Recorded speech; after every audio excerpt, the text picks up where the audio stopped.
Halo Sobat Penjelajah, pernahkah kalian berkunjung ke Kebun Raya Bogor, tempat yang sejuk, penuh pohon raksasa, dan punya istana megah di tengahnya? Tapi, tahukah kalian kalau tempat ini menyimpan sejarah yang luar biasa panjang, jauh lebih tua dari yang kita bayangkan? Yuk, kita telusuri bareng-bareng asal-usulnya Kebun Raya Bogor yang menakjubkan ini. Perjalanan kita dimulai jauh sebelum Belanda datang. Pada masa kerajaan Sunda, sekitar abad ke-15. Dulu, di lokasi Kebun Raya Bogor sekarang, berdiri sebuah hutan buatan bernama Samida. Nama ini tercatat dalam prasasti batu tulis. Samida ini bukan hutan biasa loh. Ini adalah hutan yang sengaja dibuat untuk melestarikan benih-benih kayu langka. Bayangkan, konsep konservasi sudah ada sejak zaman kerajaan. Di dalam Samida ini juga dibangun sebuah telaga bernama Telaga Renamahawijaya. Konon, hutan dan telaga ini dibuat atas perintah Sri Baduga Maharaja, atau yang lebih kita kenal sebagai Prabu Siliwangi, raja termasyur dari kerajaan Pajajaran. Jadi, akar Kebun Raya Bogor sebagai tempat pelestarian alam sudah tertanam sejak ratusan tahun yang lalu. Keren banget kan? Waktu terus berjalan, kerajaan berganti, dan masa kolonial pun tiba. Hutan Samida yang dulunya asri sempat terbengkalai. Sampai akhirnya, pada awal abad ke-19, muncullah seorang tokoh penting bernama Sir Thomas Stamford Raffles. Ya, Raffles yang juga mendirikan Singapura itu. Saat Inggris mengambil alih Jawa dari Belanda, Raffles diangkat menjadi Letnan Gubernur Jenderal dan memilih tinggal di Istana Bogor.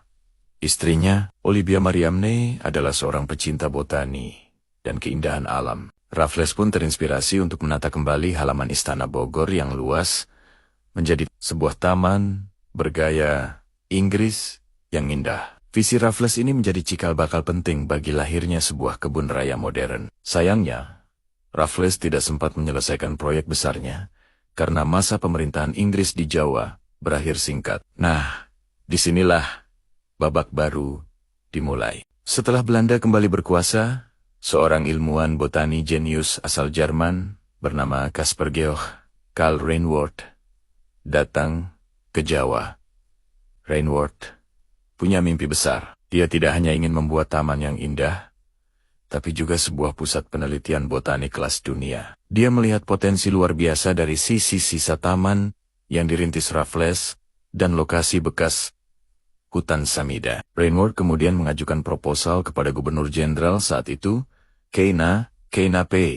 Senban der Kapeyan. Idenya cemerlang, mendirikan sebuah kebun botani yang akan mengumpulkan berbagai jenis tumbuhan dari seluruh Nusantara untuk dipelajari manfaat dan potensinya, terutama di bidang pertanian dan pengobatan. Usulan Reinwarth diterima dengan tangan terbuka. Maka, pada tanggal 18 Mei tahun 1817, secara resmi berdirilah Excellence Plantentuin te Buitenzorg. Inilah nama asli Kebun Raya Bogor.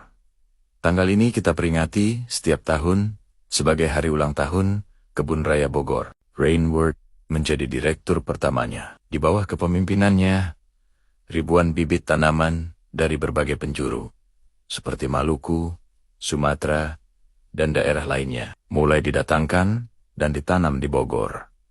Dia tidak bekerja sendiri, tentu saja. Dia dibantu oleh para ahli botani lain, seperti James Hooper dan Weken. Mereka dengan susah payah menata kebun ini, mengklasifikasikan tanaman, dan memulai tradisi penelitian ilmiah yang masih berlanjut sampai sekarang. Salah satu hal paling ikonik yang dimulai pada era awal adalah penanaman pohon kenari di sepanjang jalan utama, yang sekarang kita kenal sebagai Jalan Kenari. Pohon-pohon raksasa yang menaungi jalan ini adalah saksi bisu sejarah panjang Kebun Raya Bogor. Reinwarth juga yang memulai tradisi pertukaran benih dengan kebun raya lain di seluruh dunia, seperti Kew Gardens di Inggris. Ini membuat koleksi Kebun Raya Bogor menjadi sangat kaya dan beragam. Dari sebuah halaman istana, tempat ini bertransformasi menjadi pusat ilmu pengetahuan botani tropis terkemuka di dunia. Setelah Reinwarth, kepemimpinan Kebun Raya Bogor dilanjutkan oleh para ilmuwan hebat lainnya. Salah satunya adalah Carl-Ludwig Bloom, yang juga seorang dokter dan ahli botani. Bloom melanjutkan pekerjaan Reinwarth dengan sangat baik. Dia mengkatalogkan ribuan spesies tanaman dan mempublikasikannya dalam buku-buku ilmiah. Kontribusinya sangat besar dalam membangun reputasi Kebun Raya Bogor di mata dunia internasional. Kemudian, datanglah Johannes Elias Tegisman, seorang ahli kebun yang luar biasa. Selama lebih dari 30 tahun menjabat sebagai kurator,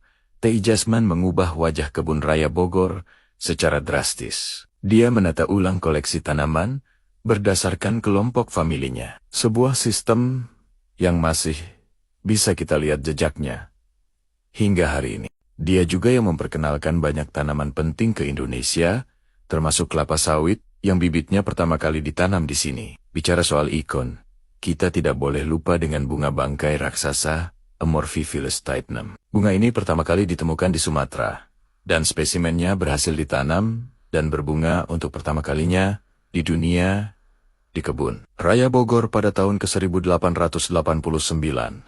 Peristiwa ini menjadi sensasi dunia pada masanya. Para ilmuwan dan masyarakat berbondong-bondong datang untuk menyaksikan keajaiban alam ini. Ini membuktikan betapa pentingnya peran Kebun Raya Bogor dalam studi botani global. Selain bunga bangkai, ada juga Rafflesia arnoldi, bunga raksasa lain yang juga menjadi bagian dari penelitian penting di sini. Memasuki abad ke-20, peran Kebun Raya Bogor semakin berkembang, bukan hanya sebagai tempat koleksi, tapi juga sebagai induk dari berbagai lembaga penelitian penting lainnya. Misalnya, Herbarium Bogoriense untuk koleksi spesimen kering, Museum Zoologisum Bogoriense untuk penelitian hewan, serta berbagai laboratorium penelitian lainnya. Tempat ini benar-benar menjadi sebuah kompleks pusat ilmu pengetahuan alam yang lengkap. Bahkan setelah Indonesia merdeka,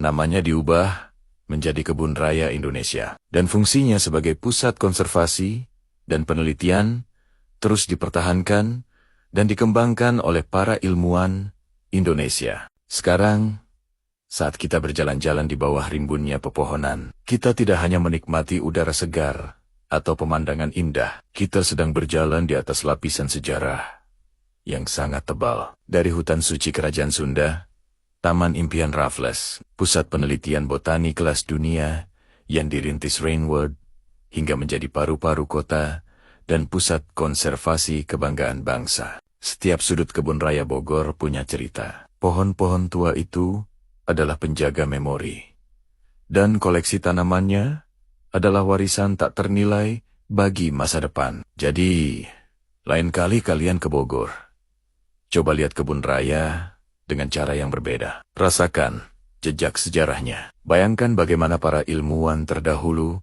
bekerja keras, mengumpulkan, dan meneliti setiap tanaman. Kebun Raya Bogor bukan sekadar tempat wisata, tapi sebuah monumen hidup. Bukti nyata bahwa kecintaan dan kepedulian terhadap alam sudah menjadi bagian dari sejarah bangsa kita.